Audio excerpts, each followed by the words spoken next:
નમસ્કાર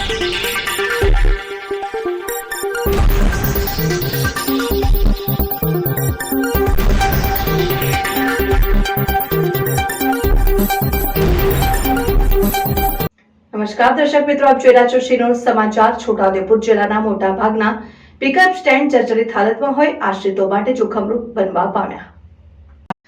છોટાઉદેપુર નગરમાં વર્ષો અગાઉ સરકારની વિવિધ યોજનાઓમાંથી જાહેર માર્ગો પર આશ્રય સ્થાન માટે બનાવવામાં આવેલા પિકઅપ સ્ટેન્ડ હાલ જીવનું જોખમ બની ઉભા હોય તેમ જણાઈ રહ્યું છે। તેમ છતાં તંત્રને ધ્યાને આવતું નથી। આ જર્જરિત પિકઅપ સ્ટેન્ડ હાલ ભયની ઓથાર હેઠળ રાહદારીઓ અને મુસાફરો આશ્રય લેતા હોય ત્યારે જર્જરિત થયેલા તમામ બસ સ્ટેન્ડ તોડી નવા સ્ટેન્ડ બનાવવામાં આવે તેવી સ્થાનિકોમાં અને જાહેર જનતામાં માંગ ઉઠે છે। થોડાક સમય અગાઉ પણ ગાંઠિયા ગામના બસ સ્ટેન્ડ સાથે એક ટ્રકની નજીવી ટક્કર થતા સ્ટેન્ડની પાયાથી છત સુધી ભૂકા બોલાઈ ગયા હતા। જોકે સદનસીબે કોઈ રાહદારી ત્યાં બેસેલ ન હોય મોટી જાનહાનિ ટળી। સરકારની વિવિધ યોજનાઓ હેઠળ ગ્રામ્ય વિસ્તારને જોડતા મુખ્ય માર્ગો પર વર્ષો અગાઉ બસ સ્ટેન્ડ પાસે મુસાફરો અને રાહદારીઓ આશ્રય મેળવી શકે તેવી બેઠક વ્યવસ્થા ઊભી કરવામાં આવી છે।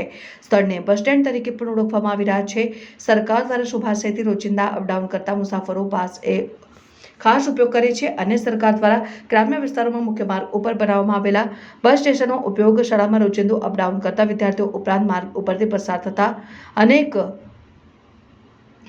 રાહદારીઓ કરતા હોય છે અને એવું જોવું રહ્યું કે સંલગ્ન જવાબદારો દોડધામ કરીને જાગૃત અવસ્થામાં આવશે કે એ પૂર્વે આ જર્જરિત એસટી બસ સ્ટેન્ડનું નવીનીકરણ થશે અને ઊભી કરેલી આ વ્યવસ્થા હાલ જાણે જીવતું મોત હોય તેવી સ્થિતિ છોટાઉદેપુર તાલુકામાં જોવા મળી રહી છે। છોટાઉદેપુર તાલુકામાં વર્ષો અગાઉ બનાવવામાં આવેલ તમામ બસ સ્ટેન્ડ હાલ જર્જરિત હાલતમાં ફેરાયેલા જોવા મળી રહ્યા છે।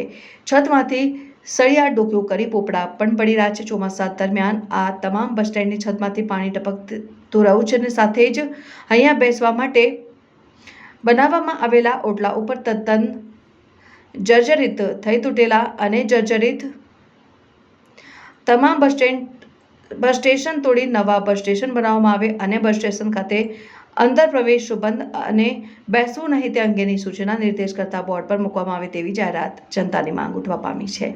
રિપોર્ટર અંજુમ ખત્રી, શ્રીનોર સમાચાર ન્યૂઝ, છોટાઉદેપુર।